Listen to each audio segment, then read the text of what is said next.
जय श्री राम।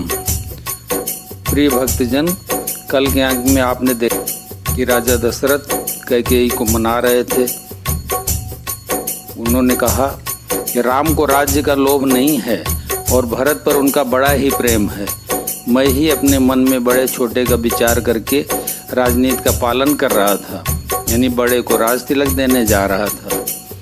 राम सपत सतकाऊ सुभाऊ, राम मातु कछु कहु न काऊ। मैं सब कीन तोई बिन पूछे, ते ते परउ मनोरथ छूछे। राम की 100 बार सौगंध खाकर मैं स्वभाव से ही कहता हूँ कि राम की माता कौशल्या ने इस विषय में मुझसे कभी कुछ नहीं कहा। अवश्य मैंने तुमसे बिना पूछे यह सब किया, इसी से मेरा मनोरथ खाली हो गया। ऋषि परिहर अब मंगल साजू, कछु दिन गए भरत युवराजू। एक ही बात मोहि दुख लागा, भर दूसर यस मंजस मांगा। अब क्रोध छोड़ दे और मंगल साज सज, कुछ ही दिनों बाद भरत युवराज हो जाएंगे। एक ही बात का मुझे दुख लगा कि तूने दूसरा वरदान बड़ी अड़चन का मांगा। अजऊ हृदय जरत तई आचार, ऋषि परिहास की साचु साचा। कहु तजी रो सुराम अपराधो, सब कुछ गाय राम सुठी साधु। उसकी आँच से अब भी मेरा हृदय जल रहा है। यह दिल्लगी में, क्रोध में अथवा सचमुच ही वास्तव में सच्चा है? क्रोध को त्याग कर राम का अपराध तो बता। सब कोई तो कहते हैं कि राम बड़े ही साधु हैं। तू सरासी करसिन स्नेहु, अब सुनी मोहि भयो संदेहु। तू सराहसी करसि संदेहु, तू सराहसी करसि स्नेहु, अब सुनी मोहि भयो संदेहु। जासु स्वभाव हरि अनुकूला, सो किमि करहि मातु प्रतिकूला। तू स्वयं भी राम की सराहना करती और उन पर स्नेह किया करती थी। अब यह सुनकर मुझे संदेह हो गया है कि तुम्हारी प्रशंसा और स्नेह कहीं झूठे तो नहीं थे। जिसका स्वभाव शत्रु को भी अनुकूल है, वह माता के प्रति आचरण क्यों करेगा? प्रियास ऋषि परिहरि, मांगु विचारी विवेकु। जय देखऊं अब नयन भरी, भरत राज अभिषेकु। हे प्रिय, हंसी और को छोड़ दे और विवेक यानी उचित अनुचित विचार कर वर मांग, जिससे अब मैं नेत्र भर कर भरत का राज्याभिषेक देख सकूं। जिये मीन बरुबारी विहीना, मन बिनु फनिक जिये दुख दीना। कहूँ स्वभाव न चलु मन माही, जीवन मोर राम बिनु नाही। मछली चाहे बिना पानी के जीती रहे और सांप भी चाहे बिना मड़ के दीन दुखी होकर जीता रहे, परंतु मैं स्वभाव से ही कहता हूँ, मन में जरा भी छल रखकर नहीं, कि मेरा जीवन राम के बिना नहीं है। समुझ देख जिय प्रिय प्रवीणा, जीवन राम दर से आदीना। सुनि मृदु वचन कुमति अति जरई, मनहु अनल आहुति घृत परई।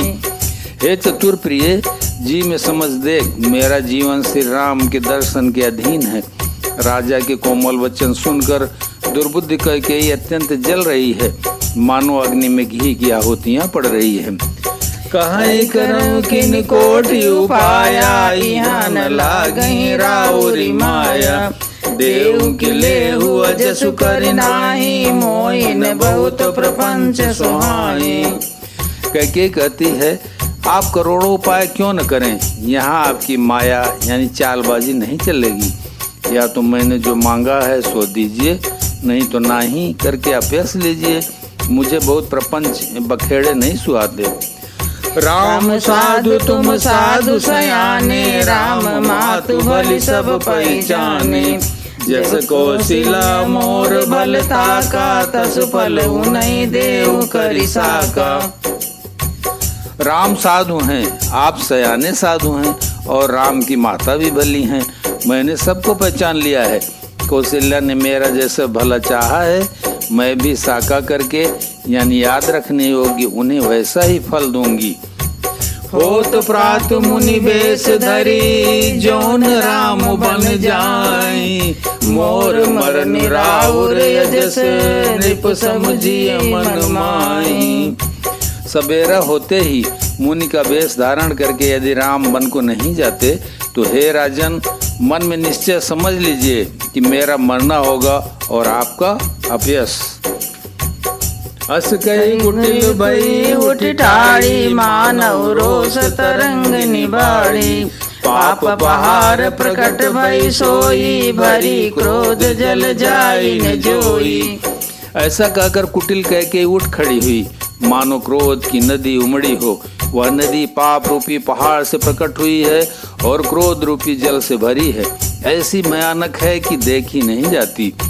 दो बर कुल कठिन हट धारा, पंवर खूबरी वचन प्रचारा, धात भूप रूप तरु मूला, चली विपत्ति बारिद अनुकूला। दोनों वरदान उस नदी के दो किनारे हैं। कैकेयी का कठिन हठ ही उसकी तीव्र धारा है और कुबरी मंथरा के वचनों की प्रेरणा ही भंवर है। वह क्रोध रूपी नदी राजा दशरथ रूपी वृक्ष को जड़ मूल से दहाती हुई विपत्ति रूपी समुद्र की ओर सीधी चली है। लखी नरेश बात पूरी साची, तिये मिस मीच शीस पर नाची, गई पद विनय कीन बैठारी, जानी दिन कर कुल होश कुठारी। राजा ने समझ लिया कि बात सचमुच वास्तव में सच्ची है। स्त्री के बहाने मेरी मृत्यु ही सिर पर नाच रही है।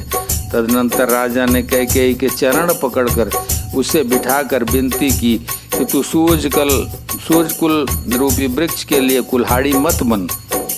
मांग मात अब देव तो ही, राम बिरह जनि मार सिमोही। राम राम कहूँ जय ते भांति, नाहित जरई जन्म भरी छाती। तू मेरा मस्तक मांग ले, मैं तुझे अभी दे दूं, पर राम के बिरह में मुझे मत मार। जिस किसी प्रकार से हो तू राम को रख ले, नहीं तो जन्म भर तेरी छाती जलेगी। देखी व्याधि असाध निपु, पर उधर निधुनि मात, कहत परम आरत बचन, राम राम रघुनाथ। राजा ने देखा कि रोग असाध्य है, तब वे अत्यंत आर्त वाणी से हा राम हा राम हा रघुनाथ कहते हुए सिर पीट कर जमीन पर गिर पड़े। व्याकुल राव शिथिल सब गाता, करिन कलप तरु मनउ निपाता, कंठ सुख मुख आओ न बानी, जनु पाठी नु दीन बिनु पानी। राजा व्याकुल हो गए, उनका सारा शरीर शिथिल पड़ गया, मानो हथिनी ने कल्प वृक्ष को उखाड़ फेंका हो। कंठ सूख गया, मुंह से बात नहीं निकलती, मानो पानी के बिना पहिना नामक मछली तड़प रही हो। पुनि कह कटु कठोर कैकेयी, मनउ गाय मऊ माहुर देई, जौ अंतम वस कर तब रहु, मांगु मांगु तुम के बल कहु। कैकेयी फिर कड़वे और कठोर वचन बोली, मानो घाव में जहर भर रही हो। कहती है, जो अंत में ऐसा ही करना था तो आपने मांग मांग किस बल पर कहा था। दुई की होई एक समय भुआला, हसब टठाई फुलाउब गाला, दानी कहाउब अरु कृपनाई, होई कि खेम कुशल रोताई। हे राजा, ठाका मार कर हंसना और गाल फुलाना, क्या ये दोनों एक साथ हो सकते हैं? दानी भी कहाना और कंजूसी भी करना, क्या राजपूती में क्षेम कुशल भी रह सकती है? लड़ाई में बहादुरी भी दिखावें और कहीं चोट भी न लगे। छाड़ऊ बचन की धीरज धरहूँ, जनि अबला जिमि करुणा करहूँ, तनु तिय तनय धाम धनु धरनी, सत्य संध कहूँ तृण समबरनी। या तो वचन प्रतिज्ञाएं छोड़ दीजिए या धैर्य धारण कीजिए। यूं असहाय स्त्री की भांत रोइए पीटिए नहीं। सत्यव्रती के लिए तो शरीर, स्त्री, पुत्र, घर, धन और पृथ्वी सब तिनके के बराबर कहे गए हैं। बोलो सियावर रामचंद्र की जय। पवन सुत हनुमान की जय। उमापति महादेव की जय।